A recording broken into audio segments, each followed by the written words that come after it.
Hello everyone, and welcome to the next Medieval Engineers Developer Diary. Today I am joined by Sergey Leonidov. Hello everyone. He's a game designer on the team, and together we have been working on the combat system. So as I promised last time, we would do a developer diary specifically about the combat system, and that is this one today. Now, the combat system, we had a couple of core design principles that we really stuck to. Firstly, the combat shouldn't take away from engineering. The game is about engineering, and we did not want to make the game a combat-focused game. Secondly, the combat had to be easy to learn, easy to pick up, so no complicated controls, no complicated or very short timing windows, no combo moves. You should be able to start playing with it real quick. It should be mostly reliant on skill. So it should be possible for you, if you are a very good combatant, to defeat people who are not very good combatants. And mostly the combat should also be short. Again, because in the combat, the game is not focused on combat, so the combat should be there only for short moments, so that if you really don't want to fight, it shouldn't drag you or keep you away from the engineering core aspects of the game. Now, to do this, I assembled a team where we had a designer, which is Sergey here, I had a programmer, which was me for the most part, and we had an artist doing all the animation work. Now, Sergey will tell you a little about the intentions and the processes of the process of building the combat system.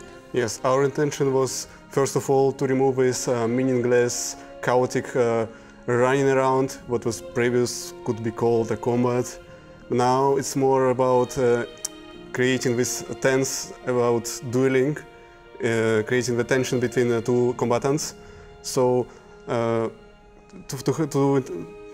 emphasize this, we also introduced the target locking, which creates this connection between your opponent and yourself.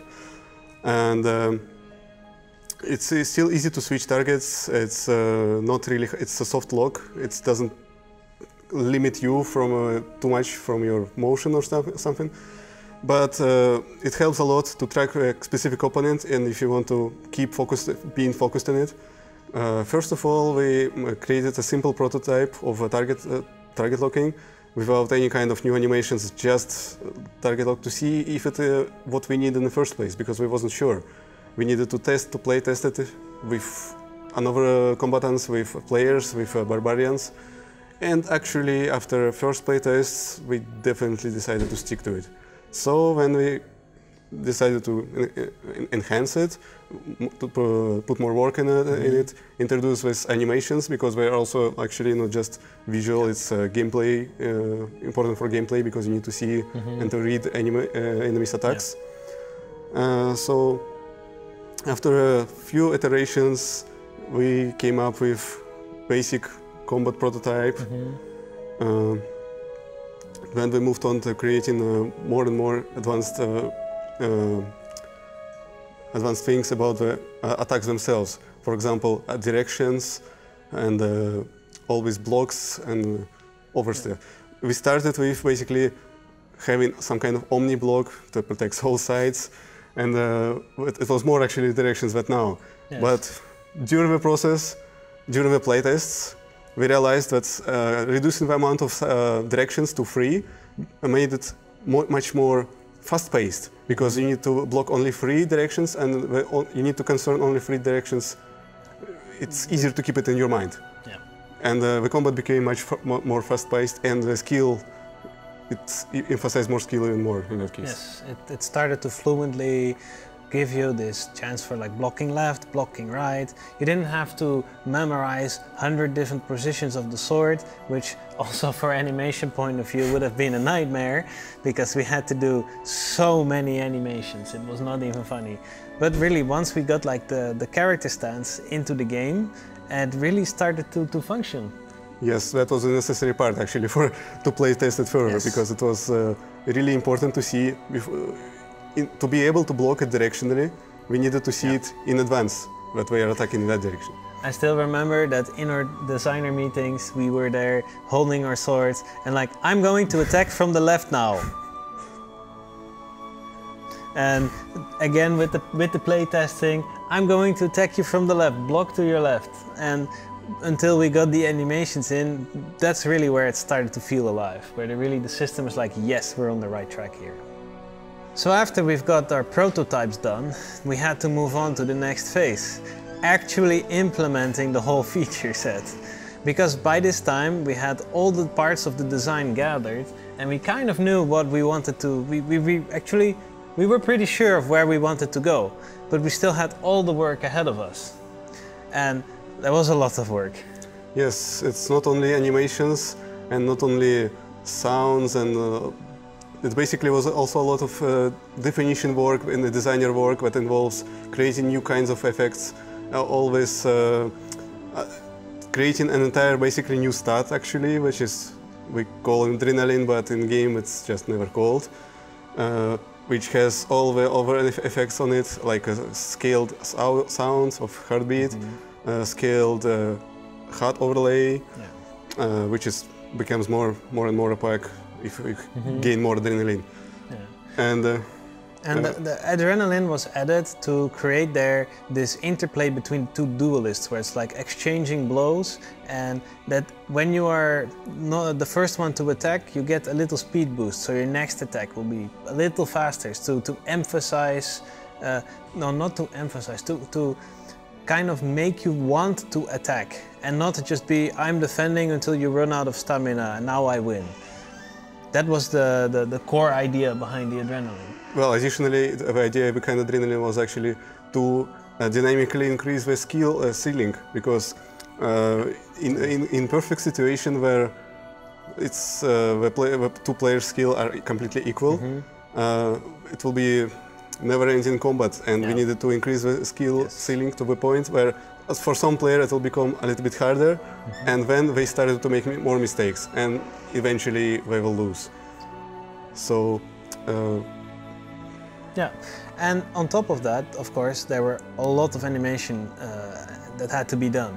Like there was running with a shield, running without a shield, running with a sword, blocking while walking, blocking while standing still, attacks. We actually had different versions of the attack animation. We had one where the character would step into the attack, but we found actually that players would start to clip through each other, which was what we didn't want from the game.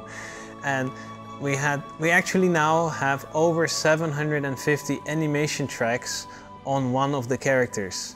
And we have 2 characters, so that was a lot of animation work to be done. But the result, as you have seen, is pretty phenomenal. The combat just looks very alive. There's this pain on the character when he gets hit, he's like, ow! And there's this flinching in the direction that you get hit. If you get hit from the side, he's like, ow! If you get hit from the other side, he's not like, ow, no, he actually goes to the other direction. And all of this added up to a lot of work to make sure everything was working nicely. That creates better feedback for a player when he actually sees his attack results, and that's actually kind of important to see with hurt animations, but to confirm that you actually was successfully hit a target. Because if you target blocked, obviously it's just different block animation, nothing else. And even the block animation is directional. Of course, as a block itself. Then after we had all of the features implemented, that doesn't mean we were done yet. We had to then start polishing everything, because there was a lot of balance issues, there were lots of little timing issues, there were networking issues. And that was requiring a lot of playtesting actually, because that's not an issue you could easily see from the start, because that's just, you cannot foresee that. We needed to assemble some of our testers, like all the testers, and maybe even recruit a little bit more testers from our team to just have enough people to participate in the combat in the first place. We held a few tournaments inside in the office just to kind of get a feeling for how it's supposed to work, rather like these 3 versus 3 scenarios. And actually up until the last day before we released, we were still doing these tournaments or fights with each other. It was actually really fun to work on this project, because you know, you're actually playing the game while you're making it, and in this case even the combat was getting more and more fun as we played it, and we got more feedback from the people playing it, and from basically the entire team actually. From the whole team. It was like this part was definitely where the whole team was giving us really good input. And of course there were the testing groups, and we got some really cool feedback, and as you can see, the combat system overall works pretty nicely now. We're pretty proud of what we've made. Yes, for sure. So when we released it, of course we were very curious to see the community reactions. And just from the chat alone, on the release day, on the release stream, the community reaction was immediately very good. Everybody was super excited about it, and over the weeks that followed, we got lots of really good feedback about how the combat balance is feeling, about how the target locking is behaving, about how the other parts of the update, of course, are working together. And all this feedback we are taking, we are reading it, we are taking the important takeaways from it, and we try to improve the combat to the point that everybody is satisfied, or at least that the combat works as we intended it to be. Yes, but also the play tests of actual players after release give us some nice edge cases we never encountered before, which we needed to address, and we was already covered some of them in the post-release updates, and we were going to cover some of them in the more future updates. Yeah, we're going to continue monitoring, of course, the response and the combat overall, and continue improving the system as we go along. As that was about it on the combat, I think there are two important things that we'll be doing with the combat in the near future. We'll be organizing tournament contests where we will identify who is the best fighter in the world. You will get a chance to fight against Sergey here. But I think I will not participate in the tournament itself, but I will just provide some sparring sessions. He thinks this now, but he will be there, trust me. And we will be doing castle sieges. We will be restarting these too. So we have lots of cool combat ahead of us. And I'm really excited about it. I'm looking forward to playing with you guys, and so is he just doesn't know it yet. No, I'm already actually playing, so I'm already participating in the player-driven tournaments, which happens on the server just without even our support. All right. It'll just happen. I already won some gold. So you already know what kind of combatant you guys will be up against. All right, thank you very much for this developer diary, and we will see you in the future for the next developer diary. Bye bye. See you.